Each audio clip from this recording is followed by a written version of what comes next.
Lisons d'abord Hébreux 4:12. Reka dusome mbere na mbere Abaheburayo ibice 4 umurongo wa 12. Pour définir d'abord ce qu'est la parole et après nous allons recevoir le message d'aujourd'hui. Kugira ngo dusobanure icyo ijambo ry'Imana ari cyo hanyuma dutanga ubutumwa bw'uyu munsi. Ce que la parole de Dieu dit d'elle-même. Icyo ijambo ry'Imana ryivugaho ubwaryo. Je sais que Dieu en parle, définit sa parole dans beaucoup d'endroits. Ndabizi ko Imana itanga ubwo busobanuro ahantu henshi. Mais nous allons prendre seulement un seul passage. Ariko turafata gusa igice kimwe. Alléluia. Hallelujah. Hébreux 4:12 13. Kane Abaheburayo 4 umurongo wa 12 na 13. Kuko ijambo ry'Imana ari rizima, rifite imbaraga kandi rikagira ubugi buruta ubw'inkota zose, rigahinguranya ndetse kugeza ubwo rigabanya ubugingo n'umwuka, rikagabanya ingingo n'umusokoro, kandi rikabangukira kugenzura ibyo umutima wibwira ukagambirira. Nta cyaremwe kitagaragara imbere yayo, ahubwo byose bitwikuruwe nk'ibyambaye ubusa mu maso y'izatubaza ibyo twakoze. Amen. Suivez-moi vite. Munkurikire vuba. Car la parole de Dieu est vivante et efficace. Kuko ijambo ry'Imana ari rizima rifite imbaraga. The word of God is active. Rifite rirakora ijambo ry'Imana. En anglais, the word of God is very active. Nuvango ijambo ry'Imana rirakora. Écoutez. Munyumve. Donc Dieu dit la parole de Dieu est vivante. Imana avuga ngo ijambo ryayo ni rizima. A living word. Ni ijambo rizima.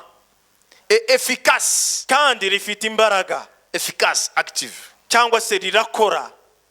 Plus tranchante qu'une épée quelconque à deux tranchants. Rikagira ubugi buruta inkota zose. Ici on dit que la parole de Dieu est une épée à double tranchant. Hano ijambo ry'Imana avuga ngo ijambo ry'Imana ni nk'inkota y'amugi abiri. Alors, qu'est-ce que cette épée fait dans nos vies? Ese iryo jambo rikora iki mu buzima bwacu? Pénétrante jusqu'à partager âme et esprit. Rirahinguranya ndetse kugeza ubwo rigabanya ubugingo n'umwuka. Pourquoi? Kubera iki? Écoutez, munyumve. Lorsque je vais commencer à vous donner le message d'aujourd'hui, nintangira kubaha ijambo ry'uyu munsi, cette parole va agir comme une épée. Iri jambo rirakora nk'inkota. Elle va partager l'âme et l'esprit. Riratandukanya ubugingo n'umwuka. Ça veut dire elle va te montrer ce qui est de toi et ce qui n'est pas de toi. Nuvuga ngo rirakwereka ibyawe n'ibitari ibyawe. Dieu va faire pénétrer sa parole. Imana irahinguranya n'ijambo ryayo. Et ton âme va être mise à nu. Hanyuma ubugingo bwawe bumere nk'ubwambaye ubusa. Et tu vas comprendre. Hanyuma uzagusobanukirwa ko. Parce qu'avec le péché, l'esprit et l'âme sont entremêlés. Kuko hamwe n'icyaha ubugingo n'umwuka byarivanze. C'est pourquoi l'homme ne connaît pas qu'est-ce que Dieu dit et qu'est-ce qui est de moi. Est-ce que ces pensées m'appartiennent ou c'est la pensée de l'autre?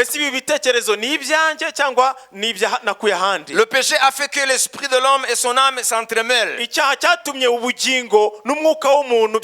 Alors quand la parole vient, elle le sépare. Et tu commences à savoir la vie de l'esprit et la vie de l'âme. Hari ubuzima bw'umwuka n'ubuzima bw'ubugingo. Si la parole de Dieu n'agit pas en toi, tu ne sauras jamais quelle est la volonté de Dieu. Parce que ton esprit et ton âme sont entremêlés. Pour que tu marches avec Dieu esprit, il faut que la parole de Dieu pénètre comme une épée à double tranchant et sépare ton âme et ton esprit. Parce que Dieu ne parle pas à ton âme. Dieu parle à ton esprit. Et aussi longtemps que c'est entremêlé, alors tu ne sauras jamais entendre la voix de Dieu. Parce que c'est entremêlé. Donc la parole de Dieu, dans son efficacité, elle vient en toi et sépare l'âme et l'esprit. Qui a compris? Parce que la plupart des hommes sont dirigés par leur âme. C'est quand on est converti à Jésus keretse gusa iyo duhindukiriye Yesu que cette parole fait son œuvre. iri jambo rigatangira gukora akazi karyo C'est par l'âme rigatandukanya ubugingo et l'esprit. n'umwuka. Là, tu vas commencer à comprendre aho niho utangira gusobanukirwa les voies de Dieu. inzira z'Imana. Amen. Est-ce que vous avez compris là? ese ibyo mwabyumvise? Vous avez compris? mwabyumvise? Ça, c'est l'efficacité de la parole de Dieu dans la vie d'un homme. uko niko gukora n'imbaraga z'ijambo ry'Imana mu buzima bw'umuntu, De sorte que tu vas comme ça kugera ahantu ugenda gutya et tu dis, ça c'est moi. ukavuga ngo ibi nibyo uri kubyitekereza, Ou c'est l'ennemi peut-être. cyangwa se wenda ni Satani. Ça c'est Dieu. Ibi ni Imana, Parce que la parole a séparé ton âme et ton esprit. kuko ijambo ryatandukanyije umwuka n'ubugingo bwawe. Tu as compris? mwabyumvise? Deuxièmement, icya kabiri, elle sépare autre chose. hari ibindi ritandukanya. Elle sépare ritandukanya jointure et moelle. ingingo n'umusokoro. Vous savez, murabizi cette épée à double tranchant sépare jointure et moelle. iri jambo rimeze nk'inkota y'amugi abiri ritandukanya ingingo n'umusokoro. Ça veut dire quoi? bishatse byo kuvuga iki? Hein? Est-ce que c'est la moelle là qu'on trouve dans les os des vaches? ese n'uriya musokoro tubona mu magufwa y'inka? Et ce sont des jointures qu'on voit dans tous les êtres vertébrés. ese ni ingingo tubona mu nyamaswa n'ibindi? Mais c'est quel genre de moelle? ariko se nuhe musokoro uvugwa hano? Alors écoutez, ariko munyumve, nous sommes en train de décortiquer la parole de Dieu dans Hébreux chapitre 4 verset 12 à 13. turimo turasobanura ubusobanuro bw'ijambo ry'Imana mu Baheburayo ibice 4 murongo 12 na 13. Esprit, âme, vous avez compris? umwuka n'ubugingo mwabyumvise? Qui a compris? ni bande babyumvise? Vous avez compris pourquoi elles devaient être séparées? mwumvishe impamvu bikwiye gutandukanya? Vous avez compris? mwabyumvise? Aussi longtemps que c'est entremêlé, tu ne seras pas conduit par Dieu. igihe cyose bizaba bikivanze ntabwo uzayoborwa n'Imana. Et nous naissons avec cet état d'une âme et d'un esprit entremêlés. kandi tuvuka umwuka n'ubugingo byarivanze. La religion ne peut jamais les séparer. idini ntirishobora kubitandukanya. Il n'y a que la parole de Dieu keretse ijambo ry'Imana gusa qui est vivante, rizima efficace. rifite n'imbaraga rikora. Voilà, elle a séparé l'esprit et l'âme. rero ritandukanya umwuka n'ubugingo. Deux, icya kabiri, on nous dit qu'elle doit continuer son travail. rikwiye gukomeza umurimo waryo, Séparer les jointures et les moelles. rigatandukanya ingingo n'umusokoro. Vous savez, murabizi ce qui se passe dans la moelle des os, ibikorekera mu musokoro w'amagufwa.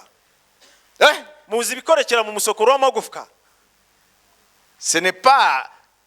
C'est récent qu'on a compris ça. mu minsi ishize nibwo abantu basobanukiwe ibyo ngibyo. La science a tâtonné en étudiant la moelle osseuse. siyansi yashakishaga gusobanukirwa umusokoro wo mu magufwa. Il y a des choses qu'ils ont découvert le 1er janvier 2019. noneho hari ibintu bavumbuye mu kwezi kwa mbere kwa 2019 umwaka ushize. Oui, ils ont compris ce qui se fait dans la moelle. yego basobanukiwe ibikorekera mu musokoro. La moelle osseuse, la moelle se trouve au cœur des os. umusokoro niwo ugize umutima w'amagufwa. Que ce soit la moelle épinière, yaba umusokoro uri mu ruti rw'umugongo, que ce soit dans la moelle des os, des tibias et tout. yaba umusokoro uri mu magufwa y'amaguru n'ibindi. Partout il y a un os, il y a à son cœur la moelle. ahantu hose hari igufwa mu mutima waryo rifite umusokoro. Écoutez, munyumve, ce qui se trouve dans ton sang ibiri cyangwa ibigize amaraso yawe se fabrique dans la moelle. bikorekera mu musokoro. Ce qui est dans ton sang ibiri mu maraso yawe se fabrique dans la moelle. bikorekera mu musokoro. La moelle osseuse. umusokoro ugize amagufwa. Hein? Les globules blancs, les globules rouges, ndetse n'uturemangingo tuba mu maraso dutuma les plaquettes, ibyitwa plaquette biri mu maraso. tout cela est fabriqué dans la moelle de l'os. ibyo byose bikorekera mu musokoro w'amagufwa. Hein? sibyo? Ce qui fait que ton sang soit rouge. igituma amaraso yawe atukura, Ça veut dire les globules rouges. nukuvuga ngo n'uturemangingo dutukura tuba mu maraso qui ont la capacité de capter l'oxygène. dufite ubushobozi bwo kwakira umwuka duhumeka oxygène. Ça veut dire les globules rouges nukuvuga ngo twitwa globules rouges qui transportent l'oxygène dans les cellules, nitwo tugemura oxygène mu bundi bice by'umubiri, qui transportent les protéines dans les cellules nibyo bigemura za protéine mu bindi bice by'umubiri, et qui ramènent les déchets pour les sortir. noneho bikazana n'umwanda kugira ngo usohoke mu mubiri. Ça veut dire le gaz carbonique. nukuvuga ngo ni umwuka mubi. Les globules blancs qui défendent ton corps. abasirikare barinda umubiri wawe. Les plaquettes qui coagulent le sang lorsque tu te blesses. ibyitwa plaquette bituma amaraso yawe afatana igihe wakomeretse. Tout ça se fabrique dans la moelle osseuse. ibyo byose bikorekera mu musokoro w'amagufwa. Alors, les jointures, rero ingingo, ça veut dire chaque partie solide du corps est flexible quelque part. nukuvuga ngo umubiri wawe ufite ingingo. Là où deux os se rencontrent, il y a les ligaments, il y a des joints, des jointures. aho amagufwa agenda ahurira mu mubiri wawe hari icyo bita ingingo. Et les jointures izo ngingo sont alimentées par le sang. zigaburirwa n'amaraso. Et le sang, ce qui le compose, est fabriqué dans la moelle osseuse. kandi ibigize amaraso bikorekerwa mu musokoro. L'industrie du sang, c'est dans la moelle osseuse. uruganda rw'amaraso ni mu musokoro w'amagufwa. Et après, hanyuma nyuma le 1er janvier l'année passée, ils ont découvert l'endroit dans les os où passe ce que la moelle osseuse a fabriqué. noneho mu kwezi kwa mbere bavumbuye inzira yo mu magufwa aho ibyakozwe n'umusokoro bica. Ça veut dire le sang. ni ukuvuga ngo amaraso, Le plasma qui conduit les globules, les plaquettes, les globules blancs et rouges. ni ukuvuga ngo ni ibigize amaraso: plasma, globule blanc, globule rouge na plaquette. Le plasma, c'est le véhicule qui permet à ce que le sang circule. plaquette, Ça veut dire les globules. plasma ni nk'imodoka itwara izo globule. Voilà, donc rero ici dans les jointures, ahangaha Fais mu comme ça, ngingo fais comme ça. zawe gerageza uzamura akaguru Fais kawe comme gutya. zamura. c'est ici les jointures. aha niho mu ngingo. Hein? Alors la parole de Dieu sépare la moelle et les jointures. none ijambo ry'Imana ritandukanya ingingo n'umusokoro. La moelle est cachée dans le os. umusokoro uhishwe mu magufwa, Mais les jointures, on les voit. ariko ingingo zo turazibona. Alors la parole de Dieu, rero ijambo ry'Imana riravuga ngo quand elle vient, iyo rije elle sépare ce qui est caché ritandukanya ibitagaragara et ce qui est visible. ibyihishe muri wowe n'ibigaragara. Chaque homme a des choses cachées buri muntu afite ibintu bihisha muri et we des choses visibles. n'ibintu bigaragarira amaso. La parole sépare la moelle et les jointures. ijambo ry'Imana rero ritandukanya ingingo n'umusokoro. La moelle, c'est quelque chose qui est caché de substance à l'intérieur. umusokoro ni ikintu gihishwe mu magufwa. Vous comprenez? murabyumva? Les jointures, on les voit. ariko ingingo zo turazibona. Ça veut dire quand la parole de Dieu vient, ukuvuga ngo iyo ijambo ry'Imana rije elle sépare ce qui est caché ritandukanya ibihishwe et ce qui est visible n'ibigaragara, jusqu'à ce que tu te trouves nu devant Dieu en disant Dieu savait même ça. kugeza aho umera nk'uwambaye ubusa imbere y'Imana ukavuga ngo Imana nibi yari ibizi. Ça, c'est le travail de la parole. ibyo ni akazi k'ijambo ry'Imana. Voilà pourquoi les gens diront niyo mpamvu abantu bazavuga ngo nagiye gusengera hariya uriya mukozi w'Imana nsanga bamubwiye ibyanjye. Ntabwo akuzi. Ni ijambo ryatandukanije ingingo n'umusokoro.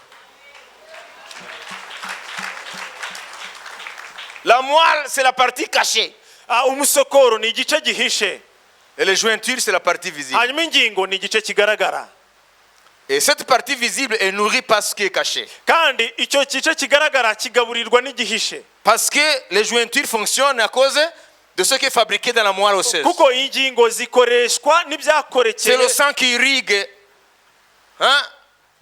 les ligaments. mu musokoro w'amagufwa nukuvuga ngo na Parce que là, amaraso il y a des nerfs. amaraso niyo agaburira Il ingingo y a des vaisseaux sanguins. kuko hari imiyoboro itwara ayo maraso. Alléluia. Hallelujah. Alors, dans nos os, rero mu magufwa yacu la moelle fabrique les globules, umusokoro ukora za globule fabrique ce dont le sang est composé ugakora ibigize amaraso et envoie maintenant dans les parties du corps. ukabyohereza mu bice by'umubiri. Alors, si le sang est malade, rero iyo amaraso arwaye même tes jointures vont être malades. n'ingingo zawe zizarwara. Ça veut dire quoi? bishatse kuvuga iki? Ça veut dire que ta vie visible, ni ukuvuga ngo ubuzima bwawe bw'ibigaragara que les gens voient, abantu babona elle est influencée par ceux qui ne voient pas. bugirwaho ingaruka n'ibyo batabona. Tout se passe dans la moelle. byose bikorekera mu musokoro. Alléluia. Hallelujah. Vous avez compris? mwabisobanukiwe? On voit des choses visibles, twebwe tubona ibigaragarira amaso mais Dieu voit ce qui est derrière ces ariko choses. imana ibona ibyihishe inyuma. Et quand la parole de Dieu vient, rero iyo ijambo ry'imana rije elle ne s'arrête pas à ce qui est visible. ntabwo rigarukira ku bigaragara, Elle entre dans ce qui est invisible ryinjiramo mu bitagaragara et te montre rikakwereka ko ce qui est derrière tes mauvaises actions. ibyihishe inyuma y'imyitwarire yawe mibi. Récapitulons. reka twongere tubisubiremo. Elle est vivante, ijambo ry'imana ni rizima elle est efficace. kandi rirakora, Elle partage en ritandukanya tant qu'épée à double tranchant. nk'inkota y'amugi abiri, Elle partage l'âme et l'esprit, ritandukanya umwuka n'ubugingo la moelle ndetse n'umusokoro et les jointures. n'ingingo. Qui a compris ça? ninde wabyumvise? Ninde amaze guhura n'ijambo ry'Imana rikamwambika ubusa? Nubwo uri wenyine mu cyumba ukarisoma, ugasanga wagira ngo umuntu arakubwira ati dore ibi n'ibi. Ni bande maze kubona? Voilà, c'est ça l'effet de la parole de Dieu. izo rero nizo ngaruka z'ijambo ry'imana. Iba irinjira igatandukanya umusokoro ni iyi flexibilité n'iki byose. Nukubera bituruka mu musokoro. Ariko umusokoro urahishwe mu magufa. Ariko nibyo bituma ugira imbaraga zo kumuvinga. Mvangoro imirimo yacu rero dukora twe tubona ibintu bikoreka. Ariko Imana ireba imbaraga ziri inyuma y'ibyo dukora. Izo abantu ntabwo bazibona kuko n'umusokoro. Imana yo irinjira rero umusokoro igatandukanya na ziriya ngingo, noneho ibihishwe bikagaragara. OK? Donc la vie cachée rero ubuzima buhishwe dans notre homme intérieur, mu muntu wacu w'imbere symboliquement c'est la moelle. La moelle bugaragazwa osseuse. bushushanywa n'umusokoro. Et puis la vie apparente, hanyuma ubuzima bugaragarira abantu ça veut dire les jointures ni ukuvuga ingingo ou la force qui anime notre vie naturelle, cyangwa se imbaraga zituma tugendagenda les actes et tout. dukora n'imirimo. C'est ça les jointures. ibyo nibyo ngingo. Il y a les forces invisibles hari imbaraga zitagaragara qui animent notre vie. zisunika ubuzima bwacu. La moelle hanyuma umusokoro fabrique l'essentiel du sang. niwo ukora ibikenewe bigize amaraso. Les globules, tous les globules se fabriquent dans la moelle. globule zose zikorekera mu musokoro. Et la plaquette anticoagulation se fabrique dans la moelle. hanyuma ibyitwa plaquette nabyo bikorekera mu musokoro. Alléluia. Hallelujah. Alléluia. Hallelujah. Alléluia. Hallelujah. Les anticorps se fabriquent dans la moelle. abasirikare nabo bakorekera mu musokoro. Alléluia. Hallelujah. Amen. Amen. Donc le sang, rero amaraso c'est ça la vie de la vie du corps. niho ubuzima bw'umubiri buba. Voilà pourquoi Dieu a exigé le sang niyo mpamvu imana yasabye amaraso sur l'autel. ku gicaniro, Parce que c'est le sang kuko amaraso qui est la vie du corps. nibwo buzima bw'umubiri. Hein? Amen. Voilà. Si on veut savoir tout de toi, on va dans le sang. ni ukuvuga ngo niba bashaka kumenya ubuzima bwawe uko buhagaze bareba amaraso, Parce que dans le sang, il y a toutes les informations. kuko mu maraso niho hari amakuru yose. Vous avez compris? Amen. Amen. Amen. Alors, ça, c'est la définition de la parole de Dieu. rero ubwo bwari ubusobanuro bw'ijambo ry'imana.